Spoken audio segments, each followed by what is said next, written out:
Assalamualaikum warahmatullahi wabarakatuh. Perkenalkan, nama saya Ronald Marulid Wasigalingging dengan NIM 112111164. Pada mata kuliah perpajakan ini saya akan membahas sebuah masalah perpajakan yang sering terjadi di Indonesia dan juga di seluruh dunia, yaitu tax avoidance atau penghindaran pajak. Saya akan memaparkan studi kasus, penjelasan teori, dasar hukum, hingga solusi dari pihak pemerintah, khususnya Direktorat Jenderal Pajak atau DJP. Harapannya penjelasan ini dapat memberikan pemahaman yang lebih baik tentang bagaimana praktik ini dilakukan dan bagaimana cara mengatasinya. Kita masuk ke soal yang pertama. Jadi sebuah perusahaan multinasional yang bergerak di bidang manufaktur elektronik memiliki kantor pusat di Jakarta, Indonesia. Perusahaan ini juga memiliki anak perusahaan di Singapura yang berfungsi sebagai pusat distribusi. Nah, tarif pajak penghasilan badan Indonesia adalah 22%, sedangkan di Singapura hanya sekitar 17%. Perusahaan tersebut memanfaatkan mekanisme transfer pricing dengan menjual produk dari Indonesia ke anak perusahaannya di Singapura dengan harga yang lebih rendah dari harga pasar. Selanjutnya, anak perusahaan di Singapura menjual produk tersebut ke pasar internasional dengan harga yang lebih tinggi. Akibatnya, laba yang dicatat di Indonesia sangat kecil, sehingga pajak yang dibayar di Indonesia juga rendah.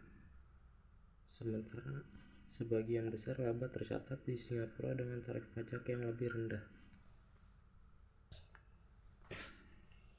Pertanyaannya yang pertama, berdasarkan kasus di atas, apakah praktik ini termasuk tax avoidance atau tax evasion? Jelaskan perbedaannya secara rinci. Pertanyaan yang kedua, sebutkan dan jelaskan dasar hukum yang berlaku di Indonesia terkait praktik transfer pricing dan penghindaran pajak lintas negara.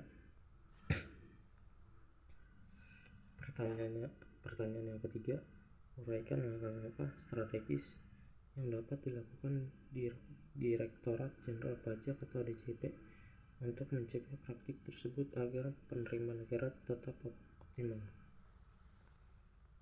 Oke, kita masuk ke jawaban yang pertama.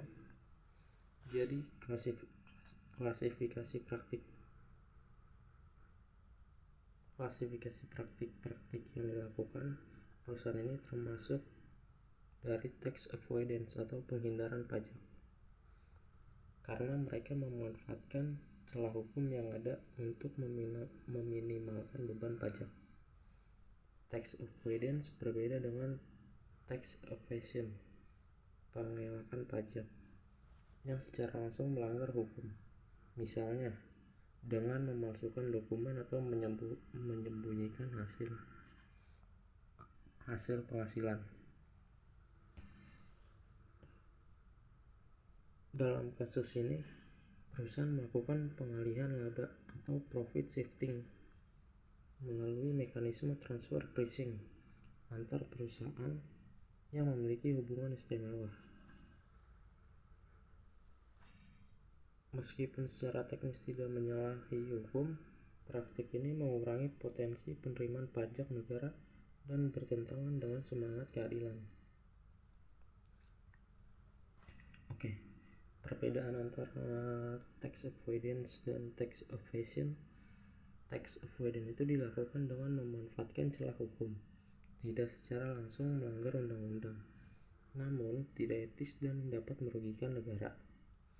Sedangkan tax evasion itu tindakan ilegal seperti memanipulasi laporan keuangan pemalsuan dokumen, atau menyembunyikan pendapatan untuk menghindari pajak. Jawaban yang kedua itu dasar hukum yang mengatur. Yang pertama itu ada Undang-Undang Nomor 36 Tahun 2008 tentang Pajak Penghasilan atau biasa disebut PPH, khususnya pasal yang mengatur hubungan istimewa dan prinsip kewajaran. Nah, selanjutnya itu ada Undang-Undang Nomor 7 Tahun 2021 tentang harmonisasi peraturan perpajakan atau biasa disebut HPP, yang memperkuat ketentuan pengawasan terhadap praktik penghindaran pajak. Selanjutnya ada Peraturan Menteri Keuangan Nomor 22 atau PMK 03 2020 tentang tata cara pelaksanaan prinsip kewajaran dan kelaziman usaha dalam transaksi yang dipengaruhi hubungan istimewa atau biasa disebut transfer pricing. Selanjutnya ada Peraturan Direktur Jenderal Pajak Nomor per 22 atau PJ 2013 yang mengatur dokumen dan tata cara pembuatan laporan transfer pricing. Pedoman OECD transfer pricing guidelines sebagai rujukan internasional. Oke, selanjutnya jawaban pertanyaan dari nomor 3. Langkah DJP untuk mengatasinya itu pertama ada pemeriksaan transfer pricing. Melakukan pemeriksaan harga transaksi antar perusahaan terafiliasi untuk memastikan sesuai prinsip kewajaran atau biasa disebut arm's length principle. Selanjutnya ada penerapan Advance Pricing Agreement atau biasa disebut APA. Kesepakatan di muka antara wajib pajak dan DJP mengenai harga transfer yang wajar sebelum transaksi dilakukan. Selanjutnya itu ada pemanfaatan AEOI atau bisa disebut Automatic Exchange of Information, pertukaran informasi keuangan antar negara untuk mendeteksi pengalihan laba dan aset yang disembunyikan di luar negeri.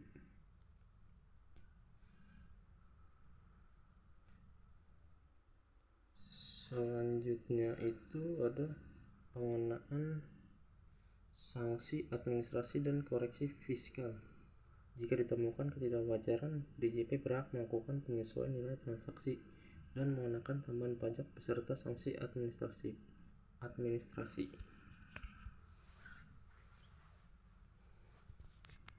Penguatan regulasi dan edukasi.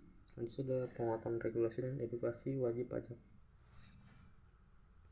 Nah, wajib pajak ini memberikan sosialisasi dan edukasi kepada perusahaan multinasional agar patuh terhadap peraturan perpajakan yang berlaku.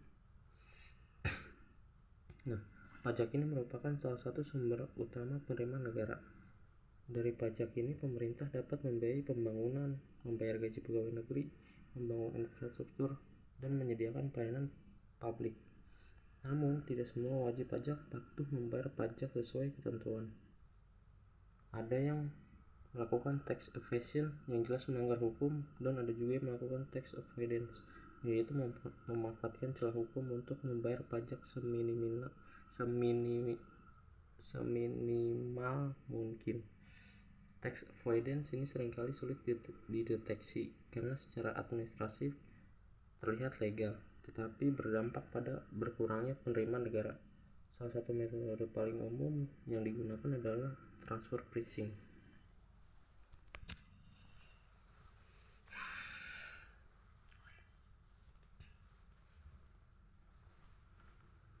Contoh studi kasusnya itu seperti sebuah perusahaan multinasional yang bergerak di bidang manufaktur elektronik memiliki kantor pusat di Jakarta.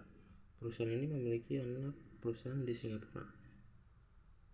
Di Indonesia tarif pajak penghasilan badan adalah 22%, sedangkan di Singapura hanya 17%. Perusahaan ini menjual produknya karena perusahaan di Singapura dengan harga yang lebih murah dari harga pasar. Kemudian anak perusahaan tersebut menjual kembali ke pasar internasional dengan harga yang jauh lebih tinggi. Dengan cara ini, sebagian besar laba tercatat di Singapura sehingga pajak yang dibayar di Indonesia kecil. Padahal proses produksi dilakukan di Indonesia. Praktik ini memang memanfaatkan aturan harga transfer, namun dengan cara yang tidak sesuai semangat keadilan.